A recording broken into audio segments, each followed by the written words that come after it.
Thanks for joining us tonight. I'm a little bit croaky. I'm just was under the weather last week, so I'm just recovering. But yeah, we've got an action-packed webinar for you tonight, which is sort of focusing on the monthly market update, which we're going to do every month. Just want a little bit of history. So David and I built the Property Consortium. It's been over a year in the making, and we subtly launched in January of this year, and we've already got 170 million of customers' portfolios inside the Property Consortium platform, which is pretty cool considering we actually haven't spent $1 on marketing or advertising. We've been doing a very soft launch, but it's amazing how many of our loyal customers have found us and have reconnected with us. And it's pretty cool. So David and I are extremely excited to be back into the investment property world with one of the most amazing tech support platforms that you will ever see. We've done we did a bit of a search in Australia and New Zealand, and there was nothing like the Property Consortium when it comes to managing your portfolio, understanding the numbers, analyzing properties, searching for properties. There's so much you can do inside this platform, and I can see us needing to hire super users to help the people that are coming in once we start marketing this platform. So if you're on this webinar, you are one of the very, very first people to find out what we're going to be doing. Even though this is a monthly market update, we're going to spend a little bit of time around my background and David's background and how you can get the best out of your investing using this platform. So yeah, I think we'll just kick on and move to the Cool. Jump to the net. And just good evening, everybody. My name's David House, and I'll come back to you later in the presentation. But just quickly, if you've got questions, use the Q&A toolbar, type them in, send them through. We'll try and answer them as we go along, but we'll also have a Q&A session at the end as well. So this is our agenda. I'll give you a bit of a history and vision for what we're trying to do. We're then going to talk about investing fundamentals for 2026. We're then going to give you an economic update on the market, and then we're going to talk about 4 extremely good projects that we've had. We've just picked them out based on their circumstances, location, price, and why they work. So short agenda. And for those who weren't on the webinar last week, I'm just going to do a bit of a rinse and repeat here with my background. So I have been in the investment property industry for 35 years. And that would assume that I'm 90, but I'm not quite. Only 50 something. But I did start very early. So for the people that don't know me, born and bred in North Canterbury, went to Christchurch Boys High for 2 terms, and then I got trucked off to Hong Kong as an expat brat when my father became a High Court judge in Hong Kong. And that's relevant because we were programming on Apple IIe computers in Hong Kong, and that was pretty cool. So I think that's where I got my tech bug for, my tech passion for.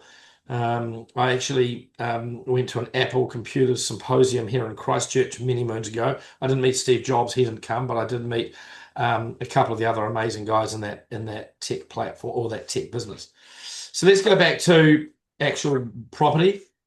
Like I said, I bought my first 3-flat property when I was 22 years old with my beloved girlfriend then, wife now.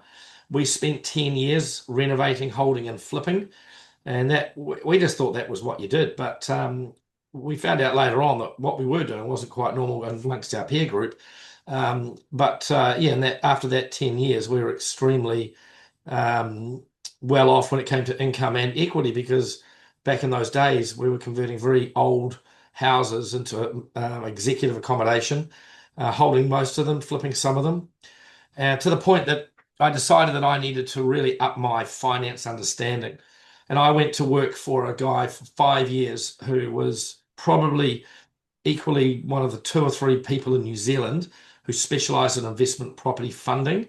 And I learned everything from him that I use today. So he passed sadly, but he came to New Zealand under Citibank to introduce Citibank's investment products for investors.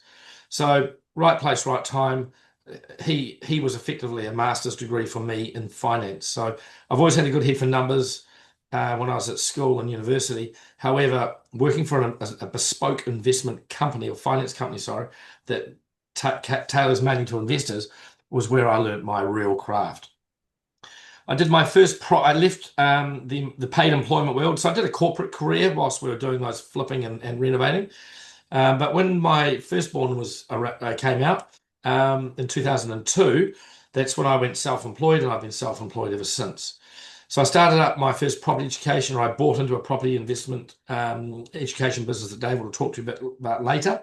In 2002, I started up my first property development company in 2004. And David and I, very proud, we listed a property investment product on, a search engine business for property investors that we listed on the stock exchange for 20 million. That was in 2009 that we started that business. It was over 10 years of hard sweat and pain. And last year, that business got bought out for 93 million by a company called MRI in America. So probably the most proud thing David and I have done. And that's where we really bonded as business partners. And it was amazing. We had a fantastic journey and we learned a lot. We were shareholders with Fairfax Digital Media. We were shareholders with some of the smartest tech guys in the Northern Hemisphere. We had over 800 shareholders. And yeah, as I said, David and my most proud moment in terms of we started that company up. So then jumped to 2011 when I started up Positive Real Estate. And I spent about half a year in Australia with the Positive Real Estate Australia crew. And then I came and launched Positive Real Estate New Zealand in 2011. Since then, I started up, and you may have heard of the Property Factory. I was the founder of that with David. I also had a stint with Sotheby's International Realty to see what that high end of the real estate world was like, and it was definitely not me. So in summary, 35 years of on the ground experience, and I just call myself, I'm a property guy. I can't help but look at property. We're about to buy a new house here in Christchurch, and I've looked at about 40. I just love property, and it's made an amazing career for my wife and I, and one of my children's now. Well, sorry, one of my children's in the property industry, and so it's pretty cool. So property people through and through. So a little bit about why David and I built the Property Consortium. When we built the Property Factory, we were trying to solve a problem. There were so many agents out there, there were so many developers. How do we make it easier for them to transact? And we did that, and it's still to this day. I think Property Factory is now 12 years old. No, it can't be 12 years. It'd be at least nine years old. Anyway, that business still works, and it's out there. But for this business, with the digital age that is in front of us, we really decided that we're going to make the most innovative platform that empowers and educates Kiwis to make smart investing decisions. And it all focuses, we are now seeing the largest generational wealth transfer. The baby boomers are basically transferring all their wealth to the underlings and macro speak. And what that means is that you're getting a whole lot of people that are inheriting wealth or they're getting to the end of their careers work-wise, and they need to make some smart decisions with that, whether it's an inheritance or whether it's their last hurrah before they retire. So if I look at what we're doing I'd say that 60% of our customers are in their late 40s and 50s, and all they're worrying about, the only thing that stresses them, because most of them are debt-free or very lowly geared, very, very small mortgage percentage to value, but they don't know what they're going to live off. Because sadly, KiwiSaver came to New Zealand very late. And anyone in their 50s will know what I'm talking about. It wasn't a thing. So KiwiSaver is great, but it was a very late sort of charge to the plate. So we help people. I actually tell people that we're almost retirement planners because we help people replace their salaried income for investment income, mainly being rent. So yeah, that's our vision, is to make it easier, to make it more understanding, and make people make smarter investment decisions. So to do that, our process that we've, I guess, developed over the years. Building a property portfolio isn't rocket science, but it's amazing how many people stuff it up. So if you want to bring it down to a sort of micro analysis, the first step is planning. We help people create a personalized plan based on their financial circumstances and what their long-term goals are. Now, sometimes you have to pull people up. If somebody's got a very small amount of equity and they want to buy 40 properties, probably ain't going to happen. But it only takes the first one and then the second one before you can get exponential growth in property. And it's hard yards. It's a lot of learning and it's a lot of discipline and listening to the right people. Anyone can build a property portfolio if they've got the right asset base and income. So one of the things we do immediately when we meet a new client or when we're looking at our own property for ourselves is we analyze it. We do a lot of analysis on the suburb, the location, the tenant profile, the age of the property, the rent it's getting, what it's worth, what it could be worth, blah, blah, blah. And it's I'd say 50% of what we do every day is analyzing. We're an analysis business to some extent. And when we're doing that, we're building it in our platform in a way that we can articulate it to our customers and they can understand it. And if they don't understand it, they can come back to us and we'll help educate them, because property education is part of making good investment decisions.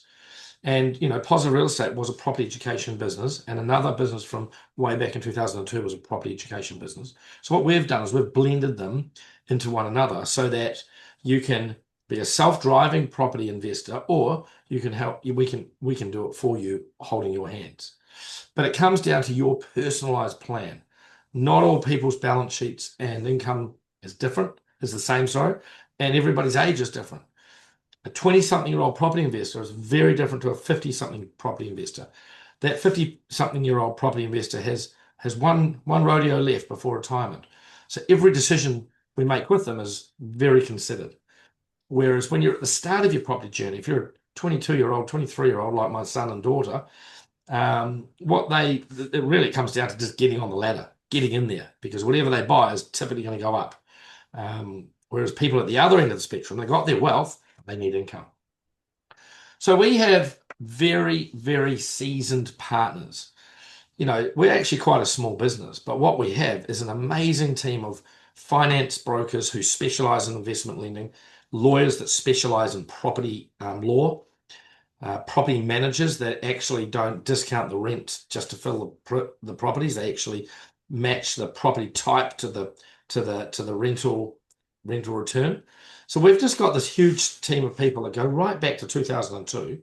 Now we're still working with the same professionals that we did back in 2002 into this day in 2026.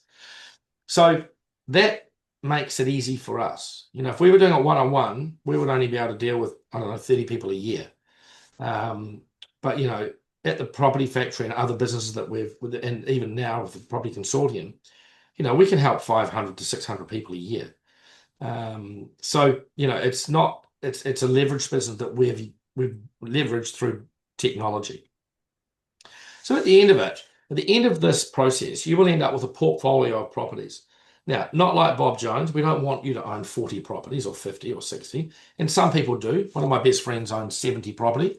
It's 70 properties. He does all the maintenance and all the property management. And every time I'm with him, I just want to lie down and have a lot. I'm tired, because I did that for 10 years. And I had 70 tenants. I didn't have 70 properties. But I was our property manager in the early 2000s. And we had 70 individual tenants. And I had a job on top of that. And if I look back on that, that's not sustainable. So on average, you only need between 4 or 5 or maybe 6 properties to replace your income in retirement. That's all you need. And that's where we take it slowly. It's not a rush. It's not a race. It's about making good decisions with people like us, your property manager, your property accountant, your property lawyer, and your finance person, to ensure that you make good decisions. So planning isn't rocket science when it comes to property. And if you have a look at what we built with this Property Consortium, the amount of tech, the amount of investment, the amount of analysis that we had to put into that to create it was unbelievable. But Mr. and Mrs. Smith can become a property investor very easily. And there's best practice property, and there's aggressive property, and there's speculative property. We live in the safe, hold your hands, make it easy, because property doesn't have to be complicated. So, yeah, that's our planning process in a nutshell. There's a bit more to it than that when you come on board as a customer, but it's not rocket science. I like to press that to people because anyone can be a property investor if they learn, educate, follow a process, and it's as simple as this. So, if I break that down a little bit in terms of how we're going to deliver advice, education, hand-holding, mentoring, blah, blah, blah. There's 4 ways we're going to help you with that. First of all is personalized support. So we will do one-on-one with you by Zoom, phone, email, or face-to-face if possible. We've got so many digital resources that you've got no excuse for not learning. A lot of people do like to shortcut. A lot of people are in a hurry. We're in a social media world where everything just has to be fast, fast, fast. I'm in my 50s and I love biking fast, I love skiing fast, but when it comes to good investment decisions and good judgment for other people, I take it very slowly and I take it very seriously. So our ecosystem that we've built will save you time in analyzing, and we will assist you to make good investment decisions. And I've got a lot of friends my age who have got children now in their 20s to 25s, and they're all rocket scientists. And I have no problem calling them out and saying, Mary, don't run back to mum and dad. Don't rush out and do this. Take it slowly, educate, listen to our podcasts, read our analysis, look into our ecosystem, because they're just in such a hurry. So we spend a lot of time slowing that demographic down. One of the things which we are bringing back, which I'm so excited about, is mentoring workshops. Back in Positive Real Estate days, we had 4 mentoring workshops around the country, and might even been 6 actually. It was a while ago, but we had 6 different customer bases where we would mentor face-to-face expert speakers, market updates, investment fundamentals. But more important than any of that, it was basically our tribe of like-minded people. And I have met people at the mentoring workshops for the first time that have become life friends. The guy from the Hawke's Bay, he's one of my best friends. And we met him in 2002 at a mentoring workshop, and it was so cool. So to my knowledge, I don't know anyone in the South Island that's doing mentoring face-to-face anymore, which is sad. So we're bringing it back face-to-face in the room, pressing the flesh, bonding with other people, making friends, making relationships, like-minded in the same world of where you want to get to, and that's replacing your income and salaried employee into building a retirement income out of rent. And even if you're not self-employed, even if you're a business owner, at some point you're going to sell your business, and the lowest risk asset class is residential property. There's always someone needing to rent that house, and even if you've got 4 or 6 weeks vacancy over the period of 2 or 3 years with the same tenant, it's a safe income. We had a property in Wellington where we had this. We got tenants that got married in this building, and we had someone live there for over 9 years as a tenant. So residential tenancy is far less risky than commercial or any other type of rental income. And I'll argue with that with anybody until I'm blue in the face, because whilst you might not like tenants, you might every now and then you get a bad one. The reality is residential rent is the safest income in retirement when it comes to bricks and mortar dealing with people. Okay, because it just is. So this is a short and sharp mentoring session, right? And we're starting this because it's our first. This is our first property consortium property consortium mentoring event that we're doing online, because we are going to be having face-to-face ones. But we thought we'd kick it off and bring the Positive Real Estate people into the fold, and bring and some new clients into the fold. So fundamentals for property investing, it's a rules-based investing model. and if you follow the rules, you get great results. So it's the people that confuse it and get all, I've got to do it differently and I'll make more money. We've got a young man from Nelson at the moment, and he inherited a lot of money, and he is very smart, and he's going straight into renovating because he's a practical guy, and he's doing it in an expensive town.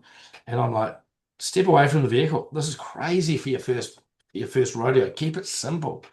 He's got a balance sheet that he doesn't have to do the hard yards. And it's almost like an emotional driver. And that's the worst thing you can do when it comes to the fundamentals of property, is let any emotion flow in. And that's where having someone in your ear, having somebody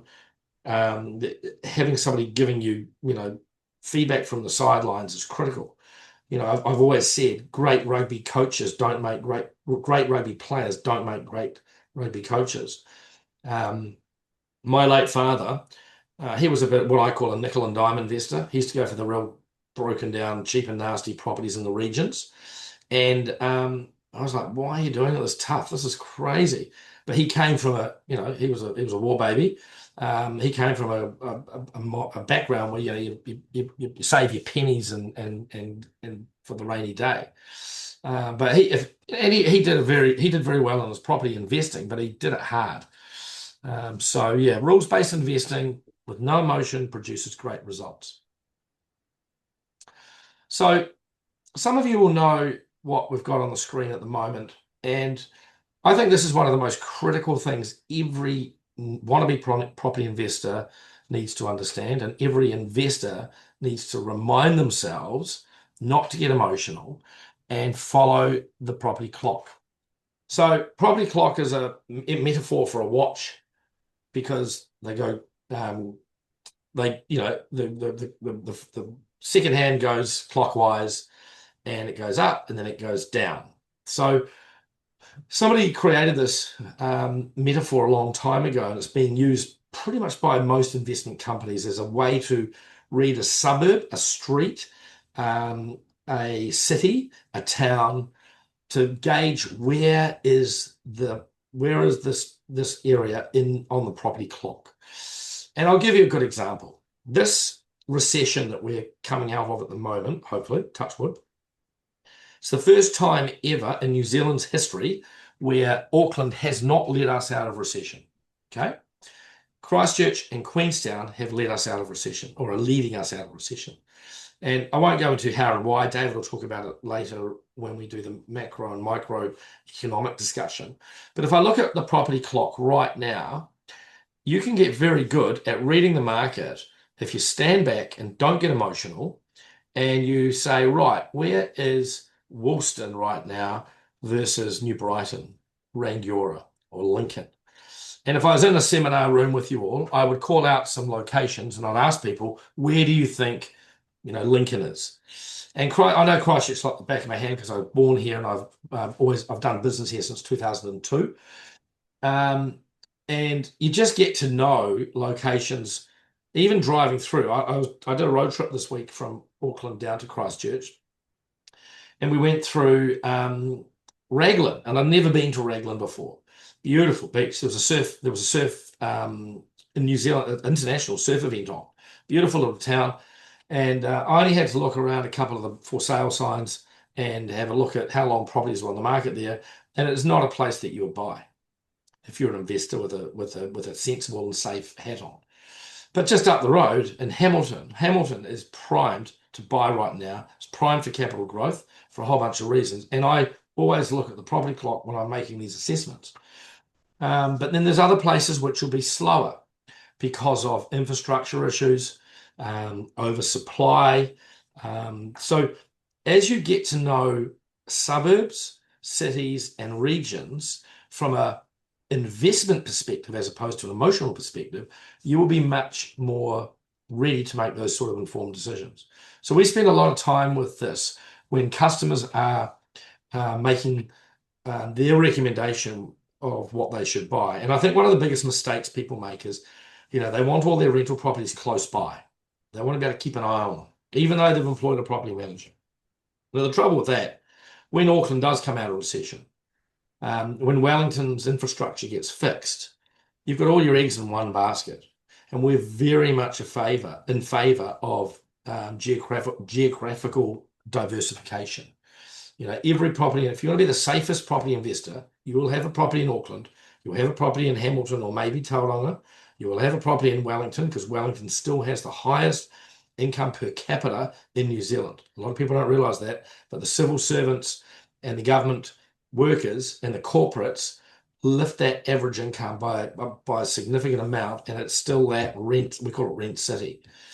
Whereas Christchurch, it has the lowest rents per capita because it's flat, it's easy for developers to build, and we're in an oversupply situation in Canterbury at the moment, but people are still buying and transacting. As I said, Canterbury's leading us out of the recession, partly because of the earthquakes and the rebuild of the city, which is unbelievable if you haven't seen it. It is an international city like you haven't seen.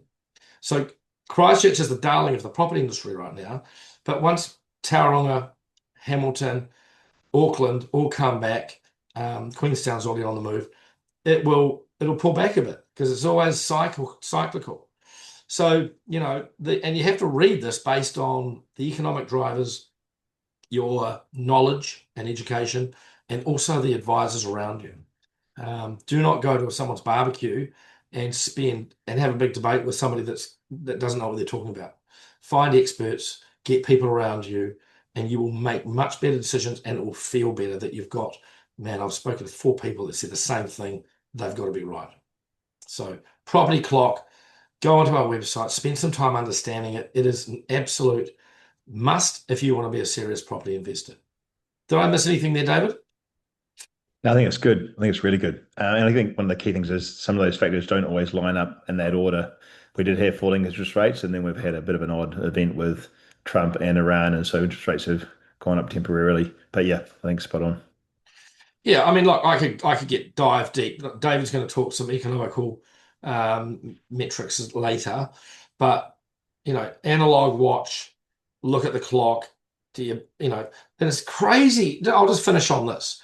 I find it amazing how many people buy at the peak and sell at the bottom. That's crazy. You want to buy at the bottom and sell at the peak, or hold at the peak, because you cannot force capital gains. You just can't. It's the market that dictates capital gains. And a booming market's awesome, but if you get out too late, and you want to get out, that's where people have been stuck with negative equity. But if you read the market properly and understand it, you can buy at the bottom and get great capital gains for nothing. Just good understanding, good education, good support, and good timing. But I don't believe in luck. I think you make your own luck, especially when it comes to property cycles, because they are predictable. So I'm going to call this Property 101. So 101 is your first year student at university. Property 202, your second year, you learn a bit more, and Property 303, like you're nearly ready for your first big job.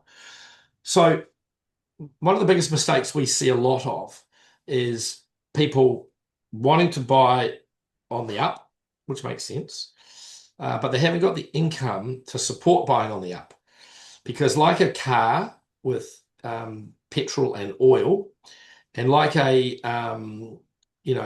seesaw, or sorry, like an EFTPOS machine, people don't get wealthy from cash flow. Cash flow pays the bills. Rent pays the bills. People get wealthy from the value of a property going up over time. So all the smart ones with their eyes shut rush out and buy capital growth properties because that's going to make them rich. But they wonder after about 2 years why the bank won't lend them any more money. Because one of the things I learned a long time ago in the finance world is that the banks don't really care about your equity as much as they care about your cash flow and your income. Now, if you've got 5 tenants and you've got one job, obviously, your bank likes your tenants more than they like you. Because when banks lend, there's all sorts of names they come up with, like DTIs and LVRs and all the rest of it when they're using bank speak. But the reality is your income gets assessed differently. Rental income gets assessed differently to your personal income, and same with business income.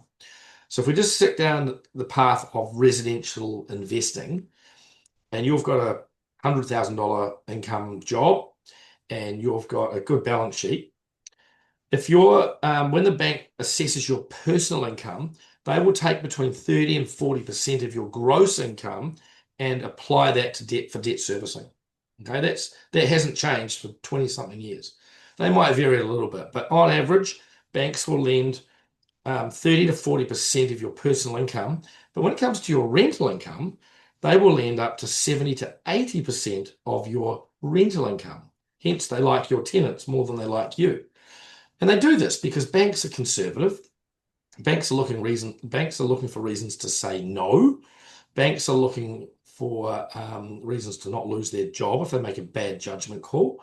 So if you go bust and your properties have a whole bunch of tenants in them and a property manager, it's very easy for the bank to take that over.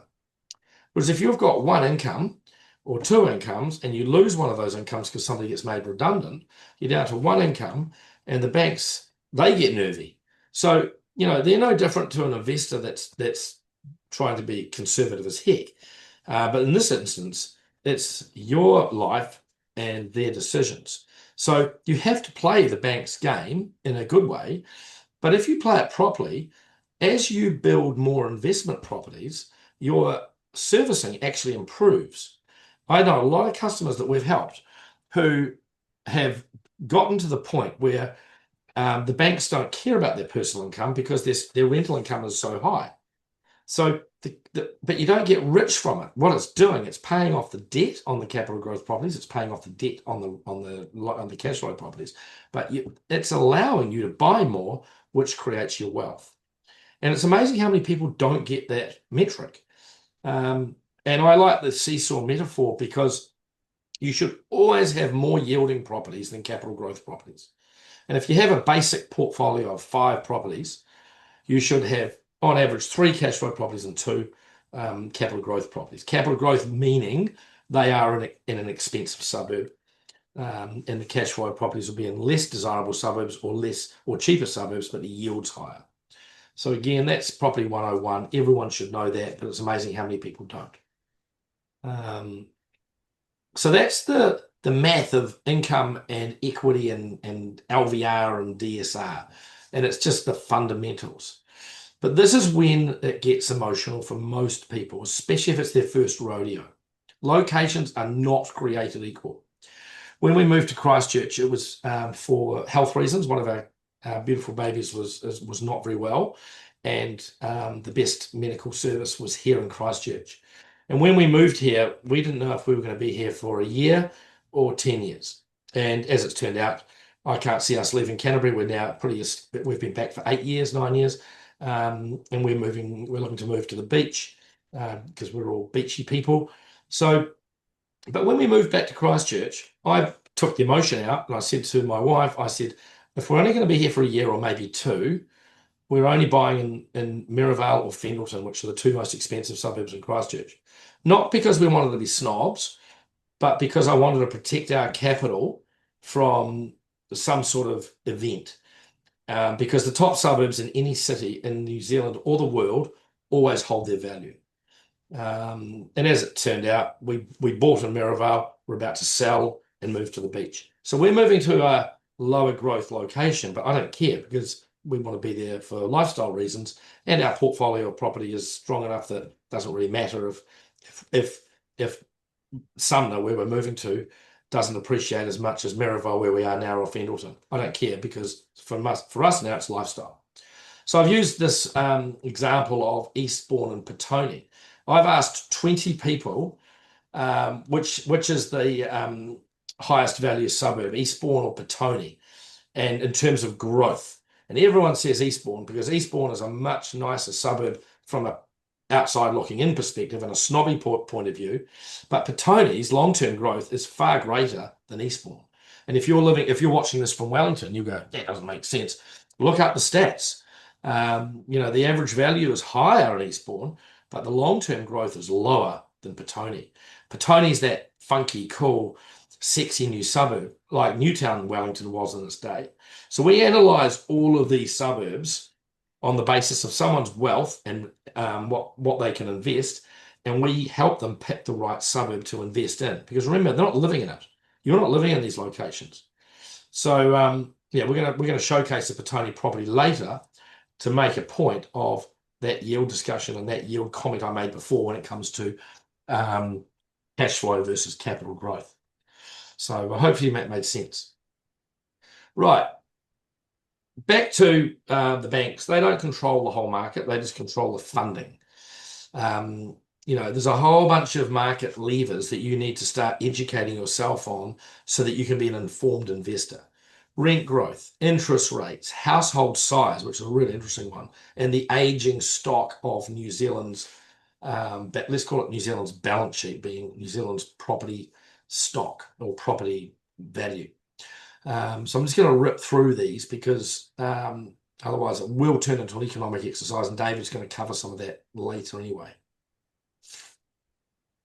So this is interesting. With the advent of high density housing hitting New Zealand, that's been going on for a long time. We need population growth and we need more people in our lovely country. So while population is increasing, our households are actually getting smaller. Case in point, North Lake Wanaka. When I sold Positive Real Estate many years ago, and now we've acquired it again, I had 2 years flipping properties in Wanaka. It was great fun. It was a bit boring because I was on my own, but I did this for 2 years, and we were buying houses for $495,000, single story, 3-bedroom in North Lake Wanaka for 495 grand. I did a couple of assessments of the ones that we sold last year, and they'd more than doubled, right? Because Wanaka is one of the darling locations for people to live, people to have their retirement, and that footprint that they're living in is getting smaller and smaller and smaller. So the price doesn't change, but the cost changes. That's the only way developers can actually not have to put the price up so much. So households around the world, and New Zealand, are getting smaller. And that's something to be cognizant of because, back in the day, the quarter acre or the half acre block, it was maintenance. Whereas now, as houses get smaller, you've got less maintenance, but your land component is getting smaller as well. And it's the only way these developers can keep prices reasonable is by controlling the footprint of where of the living space. And funnily enough, we ended up renting the show unit in North Lake Wanaka. We thought people would want to come and have a look at it while we were selling the house and land package that we're doing. We never had one customer go through the show unit, so we actually used it as a holiday house for the year.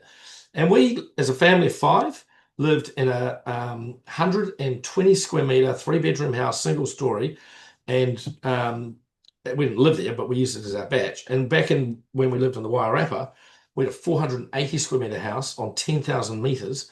And I tell you what, there was way more head damage on the big house in the Wairarapa versus the small house in North Lake Wanaka.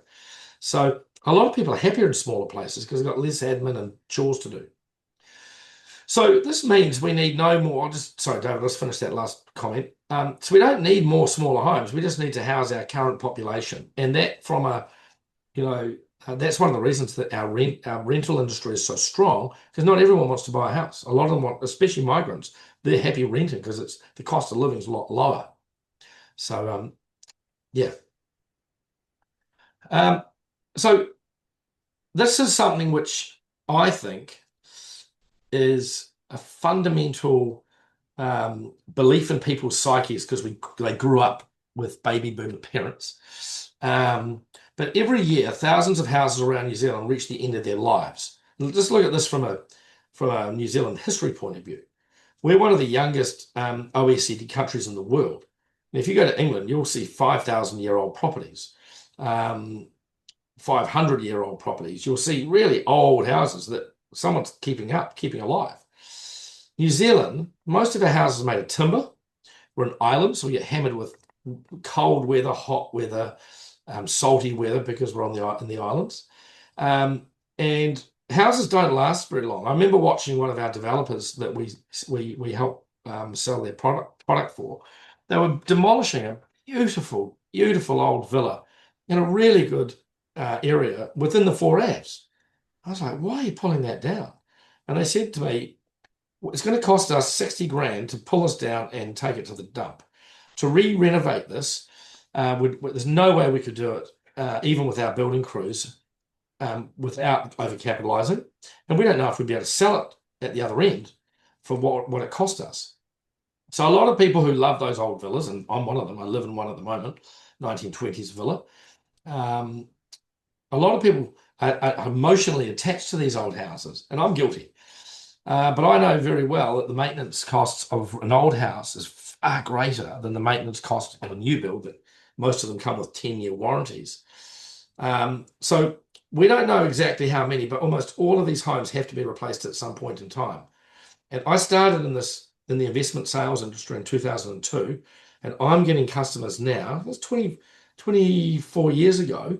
24 years ago, that houses we were selling are now we're trading them out and replacing them with new ones for our customers, because it's far easier, because those properties still have big footprints, so they're going to get a huge capital gain, and they'll sell a big footprint with one house on it, and they'll be able to replace that with a smaller footprint with two houses and way more rent. So that's one of the best things about older houses. If you've got one, don't sit on it forever. Don't even contemplate renovating it. Talk to us and we'll help you liquidate it and replace it with two or three, in some suburbs, in Auckland especially, two or three cash flow properties, because that's what you want in retirement. You've got your wealth, you don't need any more. And I hammer that into most of my older clients. Right, I'm not far away from handing over to the good David Howes. And I want you to remind, and this is another thing which I talk people off the ledge. I had someone last week here in Christchurch asked me about a commercial property that we've got four or five commercial properties that we're selling. So we cover all asset classes, and when it comes to listing and selling, and yeah, so we've got commercial properties for sale. But a residential investor, if it's their first time or even their second time, and they come to me saying, "Hey Cam, I get this residential world, I want to keep doing that, but I'm thinking about buying a commercial property." And I go, "Who's your tenant?" And they don't, "I don't know." I said, "Well, that's the scariest answer, because commercial property is far easier to build, it's faster, far quicker to build, and it's typically it's got the rules around the commercial property versus residential is very different. So your compliance criteria around commercial property is much lower than residential, because people are sleeping in residential, but they're not sleeping in commercial. So commercial property is extremely dangerous in the wrong hands, because you could end up in a 10-year lease and it's 6, 7, 8%, and you think, man, I want to teach Venning a thing or two. He doesn't know what he's talking about. He's talking 5% yields with residential. I've got 6 or 7 or 8. And then one day the tenant goes bust, and he still owns this building, and he's got to pay the mortgage, and he's got to pay the cap OPEX, and he's got to pay the rates, and he's got no tenant. How hard is it to get a residential tenant versus a commercial tenant? And I drum this into every newbie wannabe commercial investor. The residential rent and residential property is the lowest asset risk class in New Zealand. And do not get fooled to just jump into commercial property. And the most successful commercial property operators are typically very large organizations where they're either international or they've got a very, very capitalized balance sheet, and they can afford to lose a tenant. But, I was walking through a mall yesterday with a colleague, one of my fine agents in Queenstown, and he was having a bit of a road trip with me. And I showed him this mall, and, they lost 3 tenants. So they lost 30% of their rent, and it will be costing that owner. So commercial property is extremely dangerous. And this is a risk and reward chart that's showing you that, yeah, development, you can make a lot of money. Flipping property, you can make a lot of money. But as you go down that reward slide, the further you go up that, the higher the risk. Stick to your knitting. Residential renting, residential landlording is just the safest, and it always will be. Rightio, I'm going to hand you to David, and I'm going to give him a bit of an intro, because David and I have been working together for a very long time. We've had a couple of divorces, very nice divorces, and we've both done some pretty cool things outside of what we've done together. But we analysed when we do work together, and we came to the conclusion that Why did we have a divorce in the first place? Because everything we've done, we complement each other. His brain makes me want to have an aneurysm sometime because it goes so fast. His ability for numbers is crazy, and he's a safe and steady mentor, coach, property investor. So, David, that's my intro to you because I love you like a brother. Um, yeah, he bought his first property before I did, so he should be doing all the talking. Hey, thanks, Campbell. You're far too kind, and I love working with Campbell because innate ability to spot the opportunities in property, but most importantly, spot all the issues and problems that others will overlook. And so, just yeah, I guess a short summary. Got started early in terms of first home buyer, but a bit of a late bloomer compared to Campbell in terms of investing. I've done quite a bit of stuff, I guess. I've lived in Auckland, Blenheim, Christchurch, Queenstown, and done quite a bit of hands-on stuff in my early years, and then quite a bit of stuff business-wise. And I mean, in short summary, if you love property and it's your thing, and you love investing in property, and you love everything about it, then if you look at what we do, it's a lot of fun and it's a huge challenge. And certainly, when we got together a couple of years ago and talked about launching what's become the Property Consortium and bringing in a whole lot of the new stuff that's now available with AI and information and data and really providing something free as a resource for people, that's what became the most exciting because the background for us was when we built Real Estate Investor. I mean, our data licensing costs grew to more than $1.5 million a year for licensing data to run a platform and a tech team. And you end up with a really expensive subscription product that's actually quite hard to build and quite expensive to run. So I wouldn't recommend trying to do that. We spent 10 years of our lives in total with Real Estate Investor, and the product still exists today. But we're excited about the Property Consortium and what's happening there because of what we can provide in terms of resources and information and analysis like nothing else. So when Campbell handed me the role of doing an economic update, I just thought, my God, that's the kind of put people to sleep class, and it's just the worst possible pass to be given. But I'm always inspired by Tony Alexander because if you've seen Tony speak, he's just the most animated economics guy that I've ever seen, and he's been like that for 30 or 40 years. So I want to keep this really simple, but it is quite important that you understand this stuff. Partly just to cut through the noise because most economics articles published in the main media, if there's anything controversial, anything that's causing doubt or concern, they put a pretty negative slant on it and they don't always give you a balanced view. And so what I'm going to do is rattle through pretty quickly 8 economic indicators that drive the market that I think you should consider staying on top of or staying in touch with or checking out with our updates each month. And I've tried to use a green light, orange light, red light, traffic light type system to say, how's it looking right now? Is it terrible? Is it okay? Or is it actually great from an investment point of view? Because sometimes bad news isn't necessarily bad news depending on what angle you're taking. So if we drive straight into migration, so we've heard about excess of Kiwis leaving the country and migration decline. Well, the good news is net migration actually bottomed out as a low point back in December 2024, and it's now back to 90% of the long-term average as of February. And it's continuing to steadily climb and is expected to be back to normal levels of about 27,500 people annually in terms of population growth, which requires somewhere in the region of 20,000 new houses at today's occupancy levels.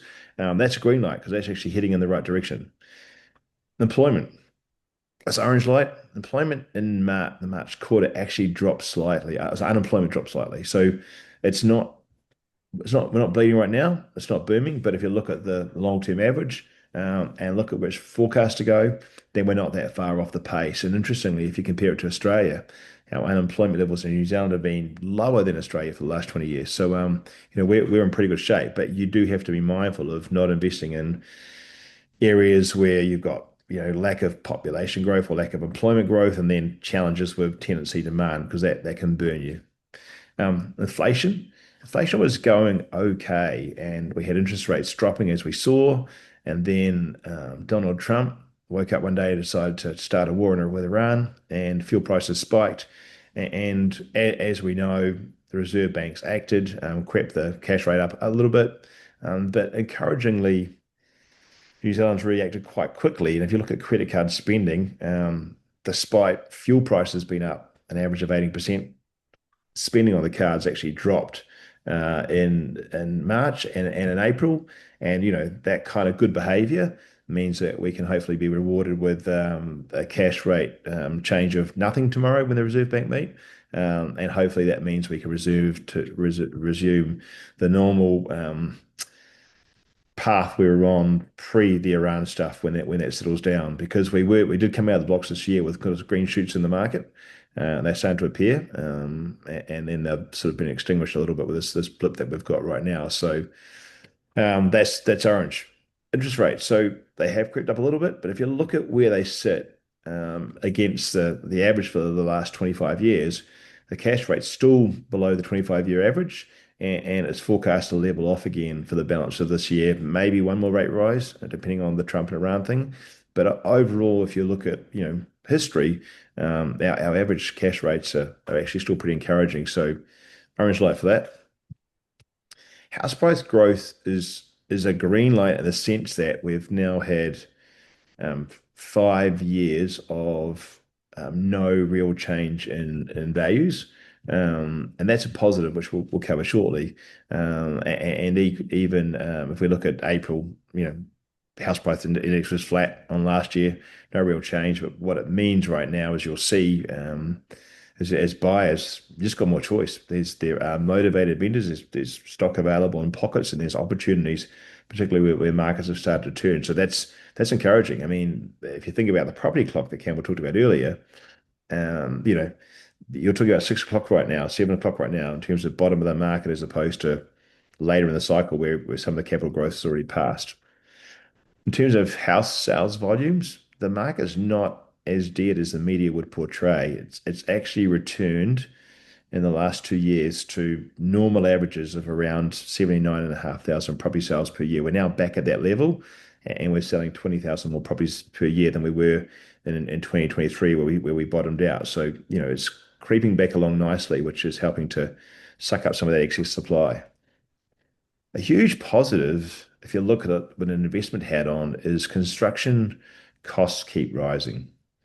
And construction prices have actually increased 27.5% in the last 5 years because of that post-COVID inflation boom that we had. And if you think about house prices not rising for 5 years, the construction prices rising, construction costs rising, then only two things can happen. Either house prices are going to get dragged up shortly, or developers will stop developing because they can't afford to hold prices of 5 years ago and develop new property if the cost prices have risen that much. So that's a real big green light, because if we've got construction costs rising and increasing dwelling consents, that reinforces that there's confidence in the market, and price rises are going to follow at some point. So big green light as well for dwelling consents. We're up 11% year on year to March. And if you look within those numbers, one of the interesting stats there is, Auckland consents up 14%, which again shows a ton of underlying confidence, given there's still been some excess supply issues with some parts of Auckland, and some discounting going on. But it shows you the confidence that's there with building consents rising again already. And then, Canterbury leaving the charge, and the rest of the South Island, as Campbell mentioned earlier, those parts of the country have gone pretty well for the last couple of years. So, quick scorecard, 5 out of 8 in terms of green lights, and interest rates could start to turn quite quickly depending on what happens next with the Iran stuff. Right. So summary, just you've got to be smart. You've got to do your research. You've got to buy in locations where the fundamentals make sense. Buy for cash flow. So you've got some extra insurance against any rising costs this year with interest rates, and take advantage of discounted opportunities that are out there now, where even though the market is starting to turn, there's still surplus stock in places like Auckland and Wellington. Campbell, let's dive into some project examples. Whoa. Absolutely. So what we're going to be doing in these sessions is showing the stuff out there on the market. Now, if you jump onto the consortium website, you'll see a lot of different products, and it can sometimes be overwhelming, which is why we encourage you to contact us and ask us questions and have a decent discussion about it. So we're going to show you 4 projects, one in Auckland, one in Christchurch, one in Petone, and one in Hamilton. And we've just picked these geographical areas for different reasons, but to show you some geographical diversification if you are an investor with only 1 or 2 properties in one area.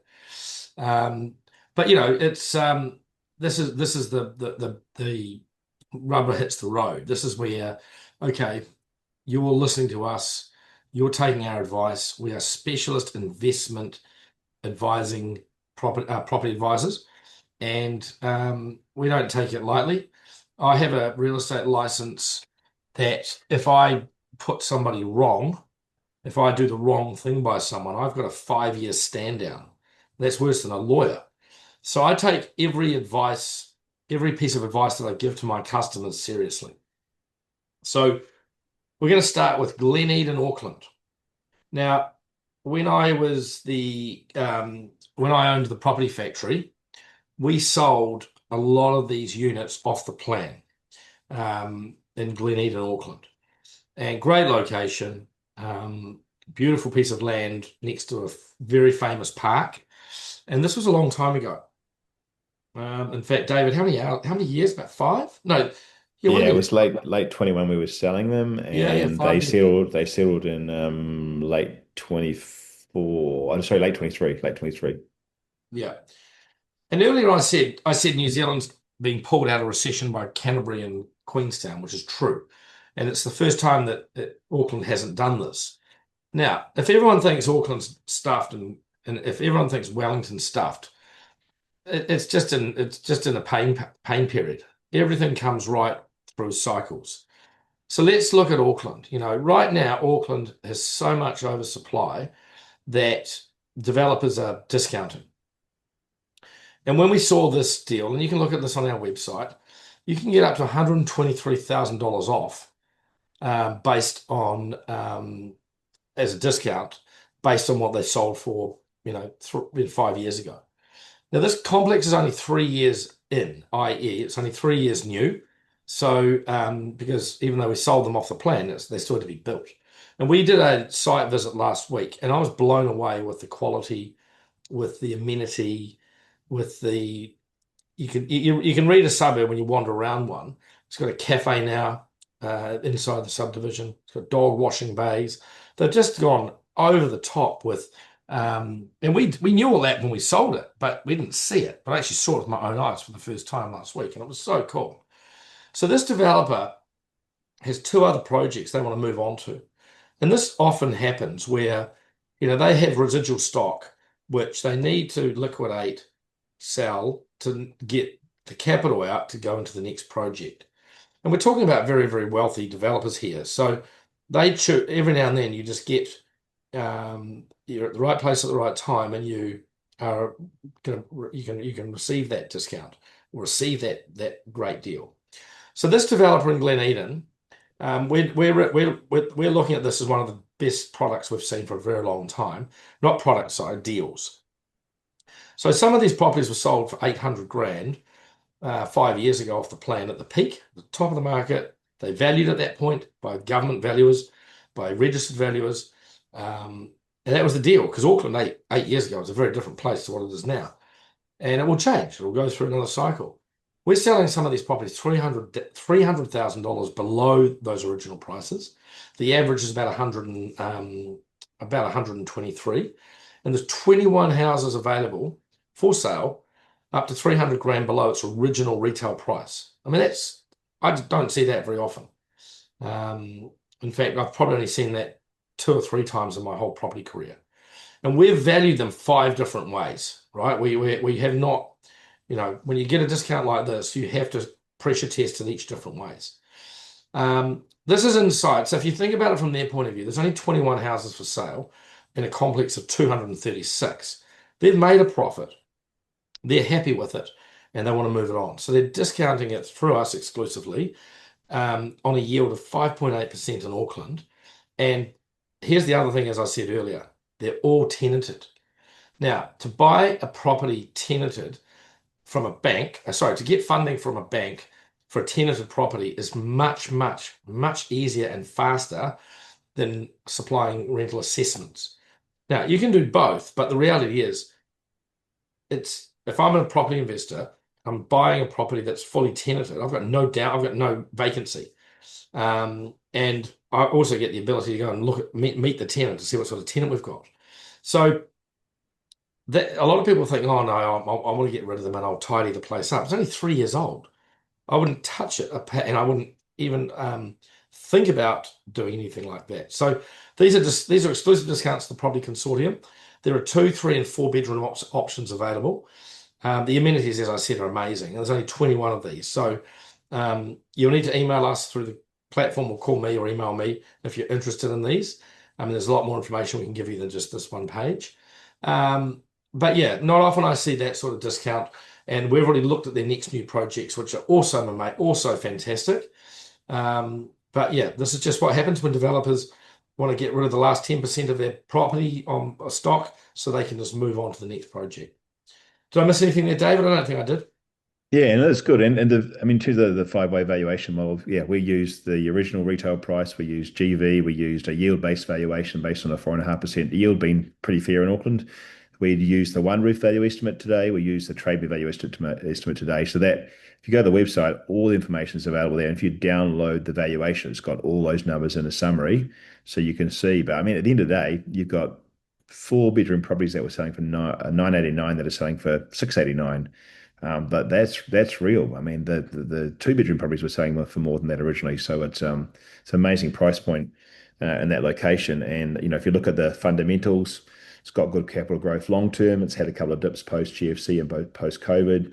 It's got a good track record. If you look at the last 5 years, you can see things really flattened out. And on the right there, days to sell climbed, oversupply in that suburb. But number of bonds is trending up, so rental population is growing, and you can see the bottom left-hand corner, the average rent per week tells a story. So it's just a rock solid location, and the train runs right through it, so it's got good access to public transport as well. David, can you just go back to the first page on it just for a second? I missed one thing. Please have a look at the bottom right in the photo. Year one cash flow up to $97 per week.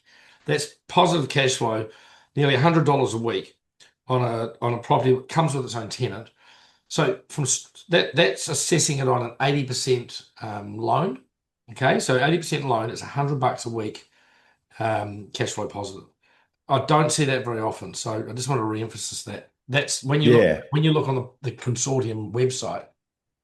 If it's green and it shows a positive, that means it's positive cash flow per week. If you see it red, it's negative cash flow per week. So this is $100 a week cash flow positive.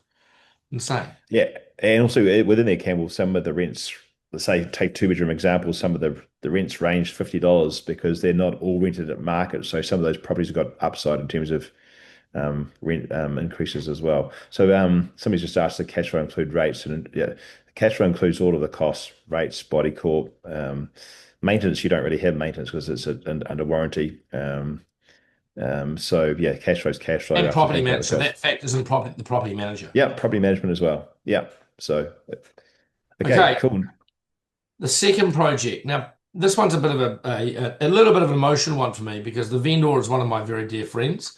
Um, when we first launched Positive Real Estate back in 2011, can't remember, but it was a long time ago. Well, 15 years ago. So what's that? So when we launched Positive Real Estate 15 years ago, we met this developer. He had tried 4 real estate agents in Wellington to sell his complex in Tiaro, his first one, and none of them could sell them because it was an investment product. He built it for investors or home and income, and so we came in at Positive Real Estate, and that was our first project. So I've become very dear friends with this developer over the years, socially as well as business wise. But he's giving us a number of units to sell in his latest complex in Petone. Now, when we first met the developer, I got another developer in to give me an assessment on the construction build because these are proper apartments, steel and concrete. And steel and concrete is not the same as timber. Okay, steel and concrete is built for 100 years of life, and so when you do that, you're going to spend a lot more money. Now, this developer is also unique because he's one of Wellington's largest landlords.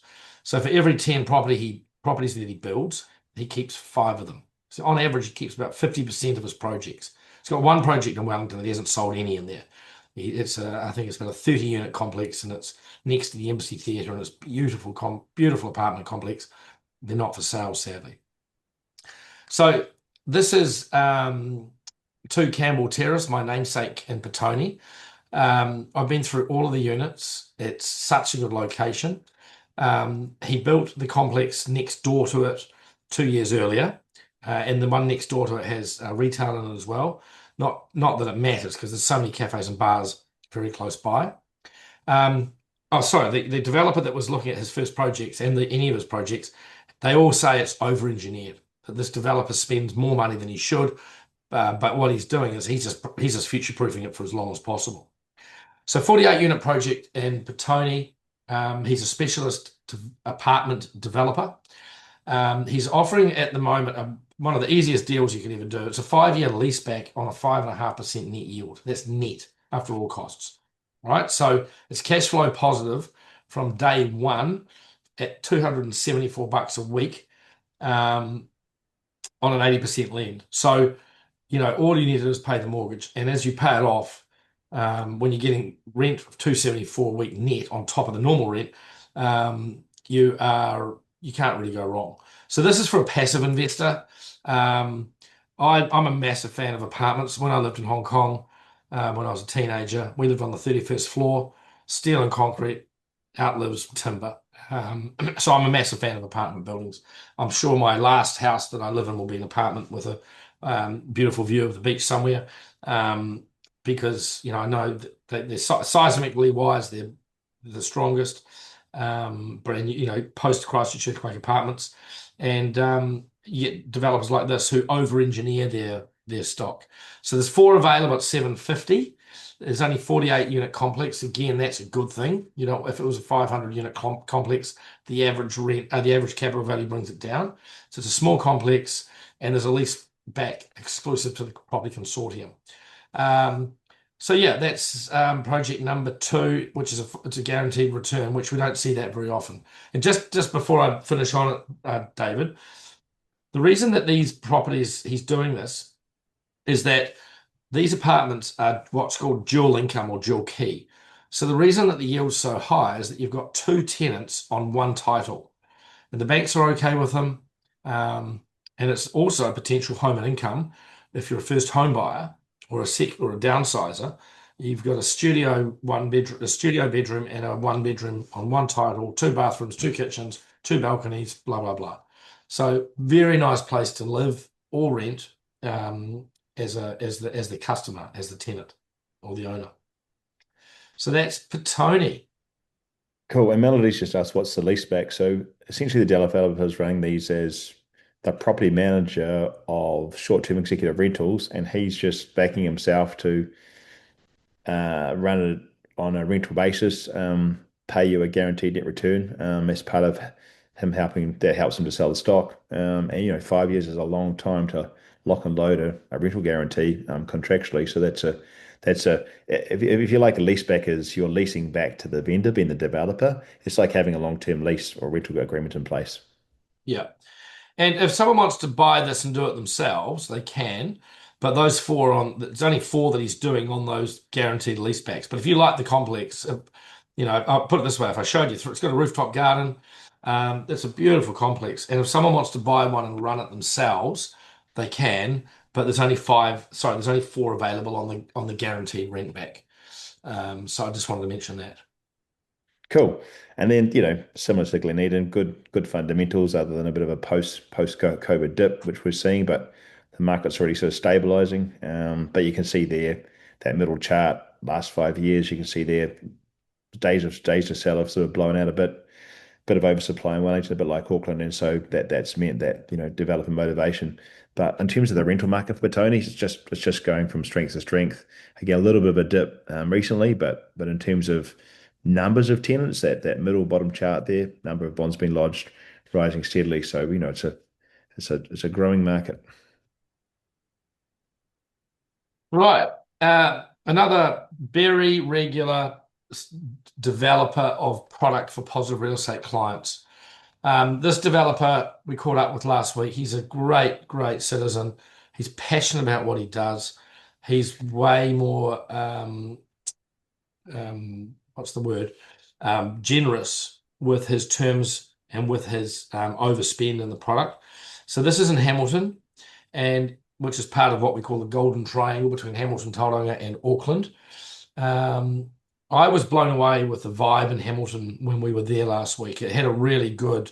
It reminded me of Christchurch, um, and he only does very small subdivisions, and it's a 13 townhouse unit project from what I call a house and land specialist developer. So this is a house and land package. And we've got townhouses as well. We've got both. Um, 2 and 3 bed options from 675 grand, cash flow positive up to 43 bucks a week.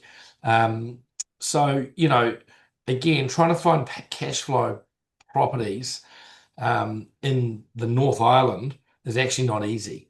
So this is one of the rare ones. It's finished in May of May. Oh no, so some of them are finished already, and yeah, this is a really nice little suburb. It's got a walkway through it. It's got a waterway through it, which is actually a flood.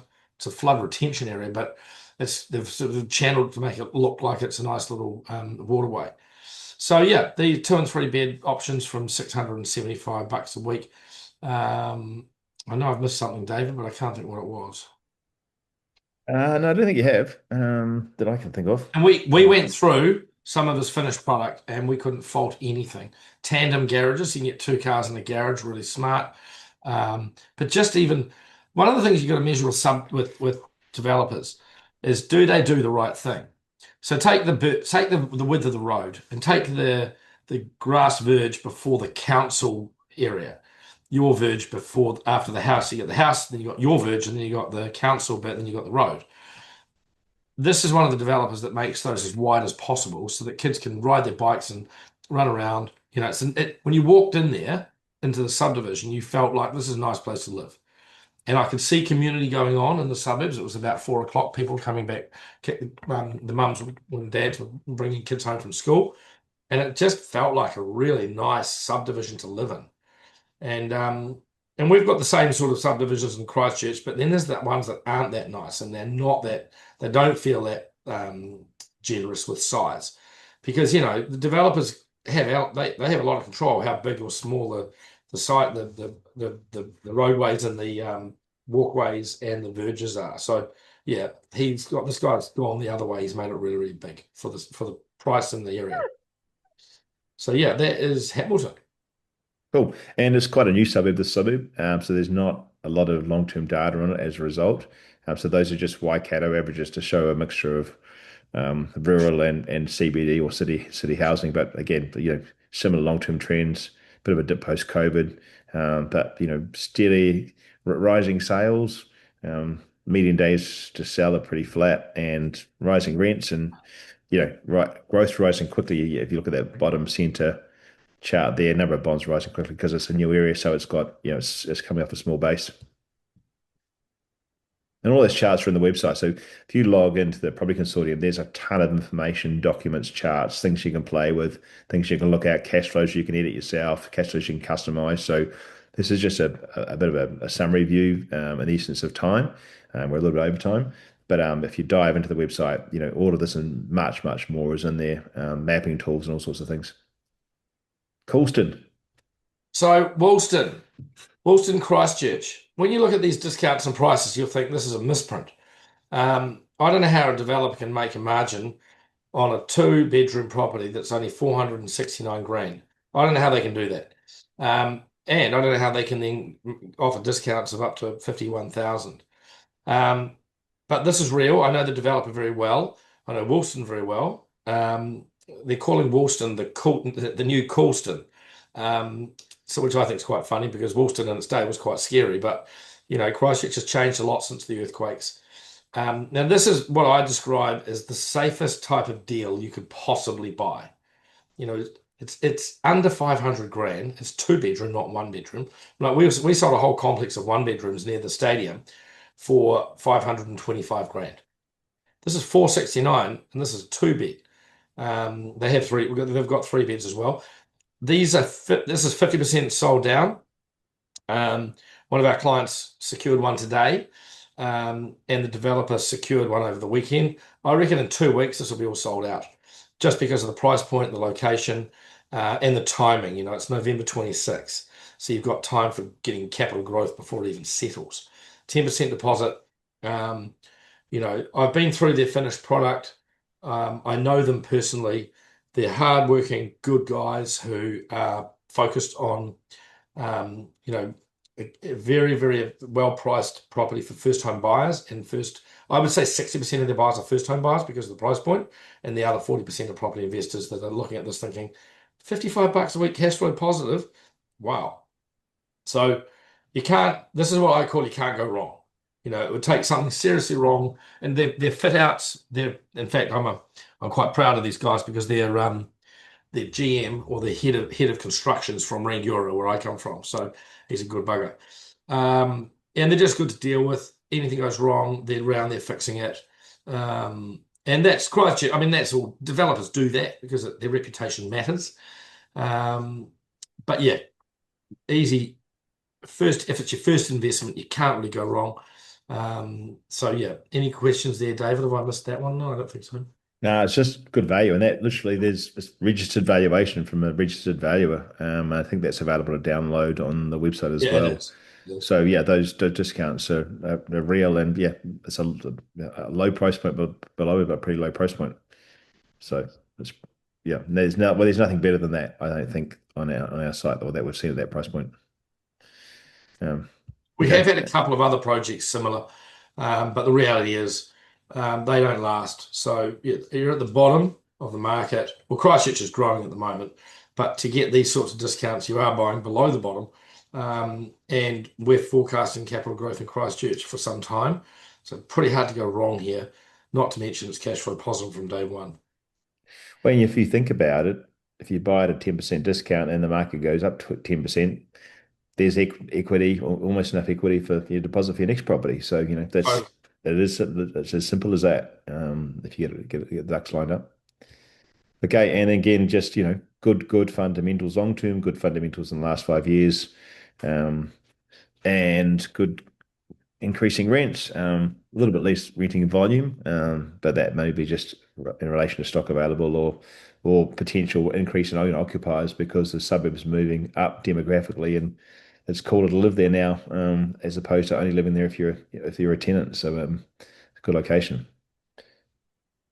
Okay. yeah, and just on that, David, I made a bit of a quip that Wilson used to be scary. Gentrification of suburbs is so real in Christchurch post-earthquake. And places like Linwood, Woolston, Phillipstown, um, uh, Bromley, all these suburbs are being gentrified. People are renovating. People are selling and buying new builds. And then someone else is renovating. So they're all on the up. So Woolston turning into Coulston is actually real. If you drive around some of those suburbs, you'll see some old houses, but you'll see a lot more new houses. So that indicates capital growth over time because you're getting new versus old. So yeah, Yeah, and it's just a good example of the city moving outwards, as demand and prices rise. So, question for you, Campbell, from Bar Preeti's asked, how would you come to know about the quality of construction materials used in these properties, or is there any gold standards or warranties on these properties? great question. And one of the reasons I did the road trip this week was to go and meet a couple of developers I haven't met, and we kick the tires. I grill them. I want to know their balance sheet to see if they're going to finish the project. So one of the things we do, which I think is quite unique, is that we're effectively like a buyer's agency. We help you into the right property. So our reputation's on the line. So if we've got a new developer, we'll do a full audit on them from what's your past, show me your past projects. What do you do when things go wrong? What do you do when people don't settle on time? Because things happen. What do you do if someone wants to get out of a contract for some circumstance they can't, it's out of their control? So we are very partnership with our developers, but in a way that we like. We don't. If our customer that we're giving you the customer that we're referring to you is more than likely going to buy 4 or 5 properties. So if you don't look after them, we won't deal with you again. And I'm brutal with that because my customers are far more important than my developers. But coming back to your question, I know enough about construction methodology for being in the industry for as long as I have. We've seen some disasters in Auckland and other parts of the country, but mainly in the North Island, where developers are cutting corners and they're not putting the right soundproofing or seismic rating. They've gone the bare minimum. And when someone does that, we think, well, what else aren't they doing right? So we say no to a lot of developers who want us to help sell their product. So we're very fussy, and we've typically stayed with the same group of builder developers over the years. And when we get new ones coming through, we use peer review to give us feedback. We have access to these properties. I take other builders through them to give me their first-hand view of good, bad, or ugly vetting. And I've had a couple of cut. They've cut a few corners. It's okay, but I've also had a lot of wow. These guys have over-engineered. They've got good layouts. They've got good fit out when it comes to congestion areas like hallways and stairways, etc. And they've used the right materials on handrails, and the garage isn't too small. So we look at product pretty hard too on your behalf. And it's not that you get what you pay for. It's actually it's are they going to deliver, and are they going to deliver what they promise? And that's something we're really focused on. And on the warranty side, I mean, most projects now default 10-year warranty on the property. No, it's mandatory on most product. And we go deep. We look at the resident association or the body corporate rules association history if it's a second-hand complex.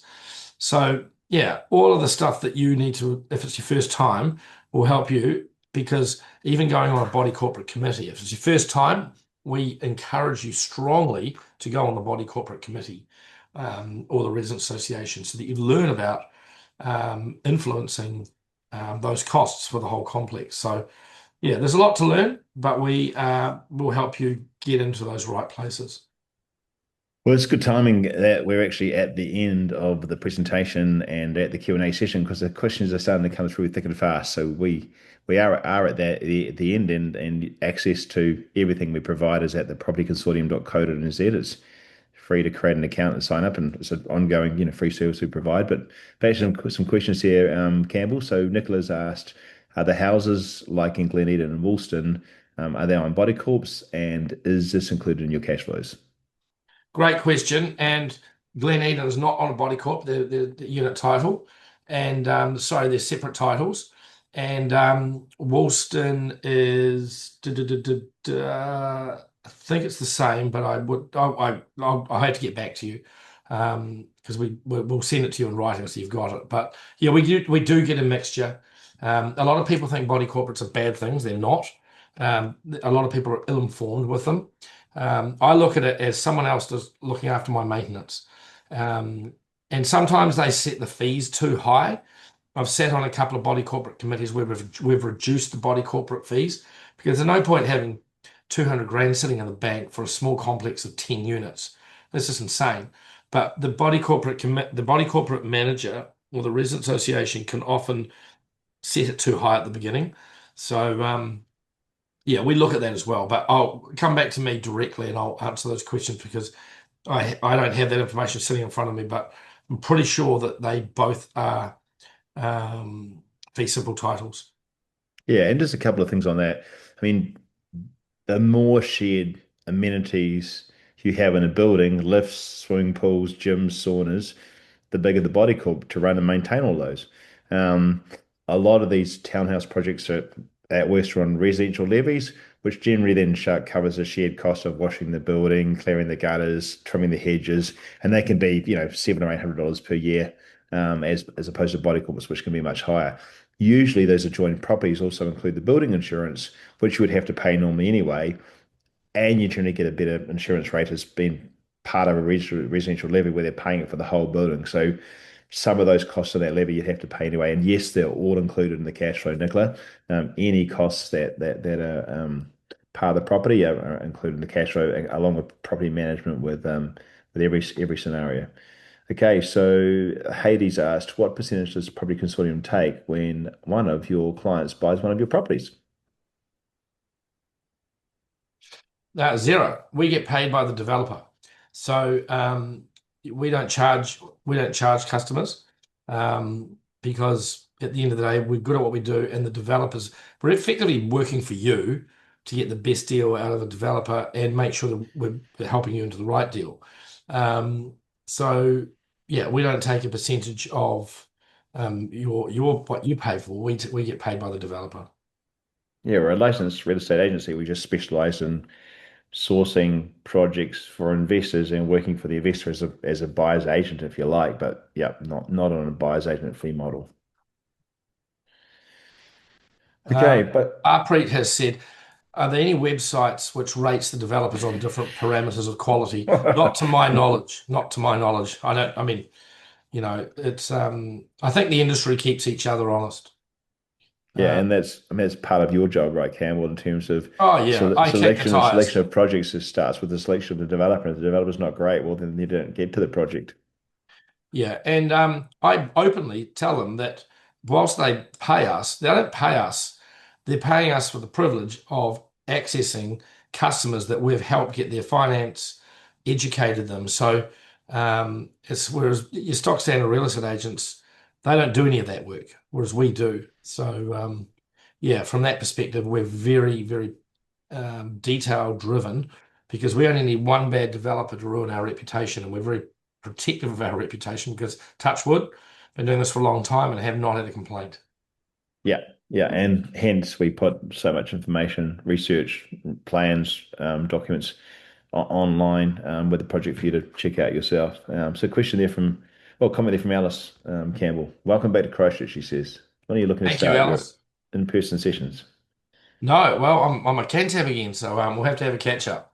So yeah, looking forward to. I've reconnected with a lot of positive real estate people. And it's been so cool, and I'm looking forward to seeing more of you all.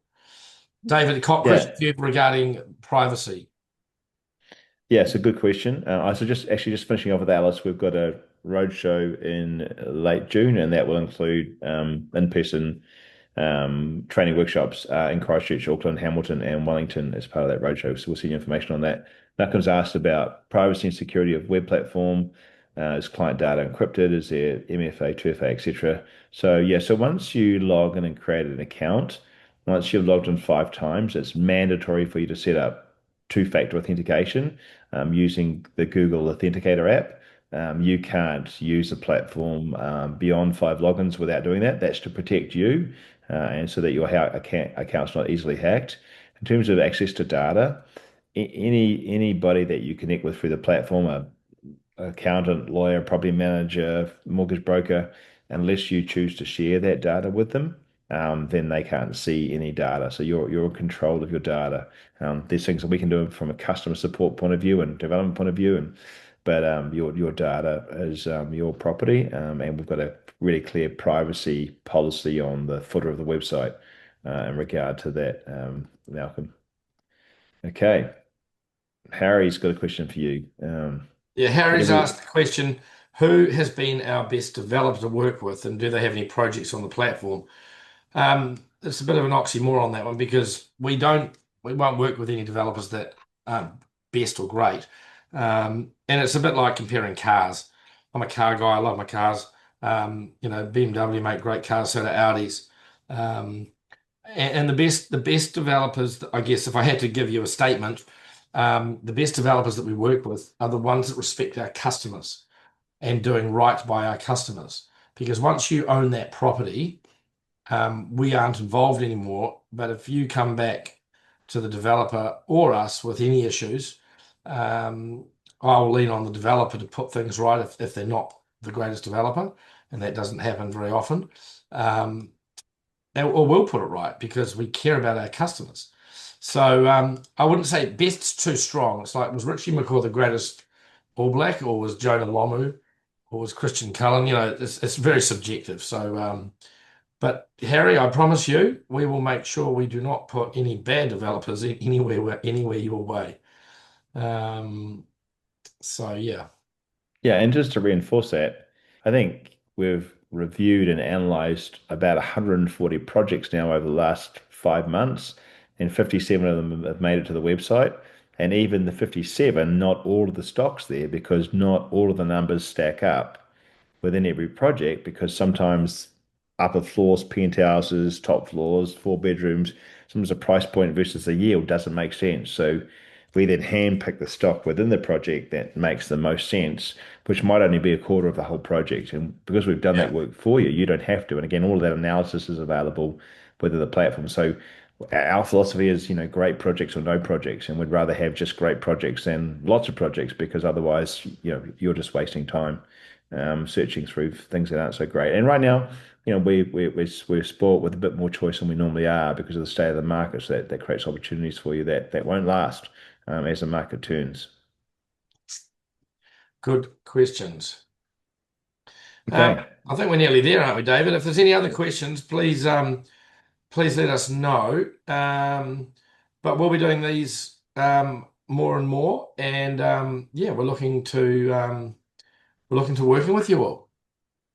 Absolutely. We've got one final question there. So if you have got any other questions, type them in and send them through. If you want to take advantage of what we provide, just go to the propertyconsortium.co.nz and sign up. The homepage is what you're looking at right now. That's what it looks like. So if that's where you end up, you've come to the right place. Question here: if we wanted to hear more about coming on board and already signed up on your website, what's our next step, please? Ex-PRE member. So yeah, we'll send you our information shortly on our first roadshow event, which also includes training workshops, and we'll keep you informed. So if you sign up to Property Consortium, that's the best way to get started and to connect with our team and to then be updated with the events we're rolling out. We've got I think 16 events around the country over the next 5 or 6 months. So there's a few opportunities to catch up and benefit from that. Okay, next one there. Are you guys part of the coaching team now? Is Trevor the only coach? Yeah, we one of the hardest jobs in our business is to recruit people that can properly coach or properly mentor. So we are in busy recruitment mode right now. We are going to people from the past who we know. It's very hard. You can't just put someone into a job and say, right, you're a property coach. It's not easy as that. Trevor's extremely experienced.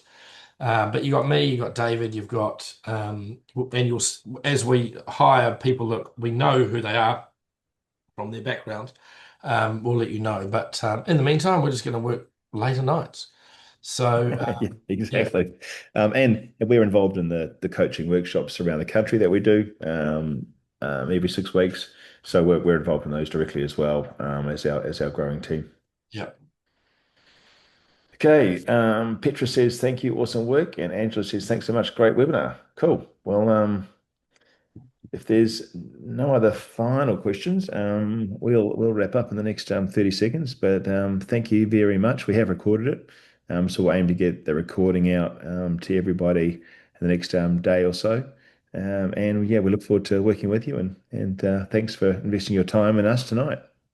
And just as a nice incentive to get you all to, so these the road shows that we're doing are right across the country. We're bringing back that community spirit of like-minded people.